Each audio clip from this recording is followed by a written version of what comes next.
if I was standing on an ice rink with my driver teed up and I had my dancing shoes on and I took a swing, I would be down on my face, most likely at about the same time as that club head got to the golf ball, because there's no traction between my feet and I really am using the ground and pushing off the ground with my feet.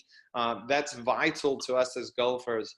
That's why we have spikes on our shoes, so that we can grip the ground and we can use the ground to generate some power and that motion.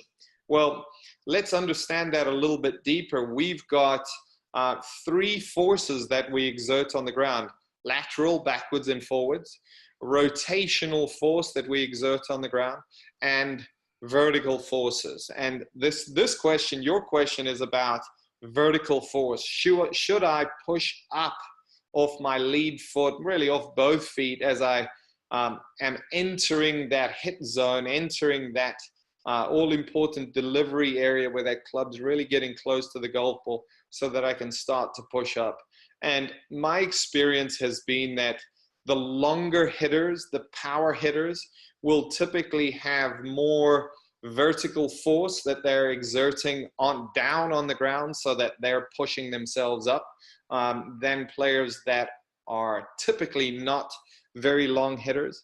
I have seen that the belt buckle, and that's a good one to look at when viewed from face on. The belt buckle will typically, on short hitters, it's going to go from a low there to a high there at impact. And on longer hitters, it's going to move up. It can move up anywhere close to a foot, I would say, from a couple inches to a foot. So I wouldn't encourage you to go crazy on it, and it's not really the ultimate way to hit the ball longer. If you want to hit the ball longer and you want to generate more power, focus on getting the club head moving faster. And I think if you get the club head moving faster, you'll ultimately exert more vertical force on the ground. It's almost as if you might be trying to come in the back door there. I think focus on club head speed, with the understanding that as I learn to generate more club head speed, I'll ultimately start to push up off the ground more.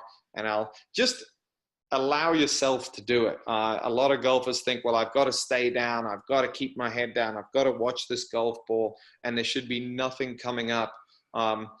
Good players, all the best players in the world, they get up to the top. As they start down, there's a little bit of a sinking. As they unweight themselves, they lighten themselves into the ground.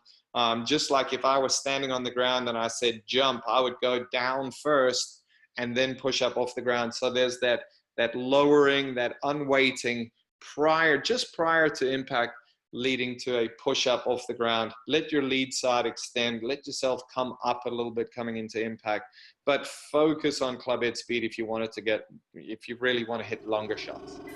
That's amazing.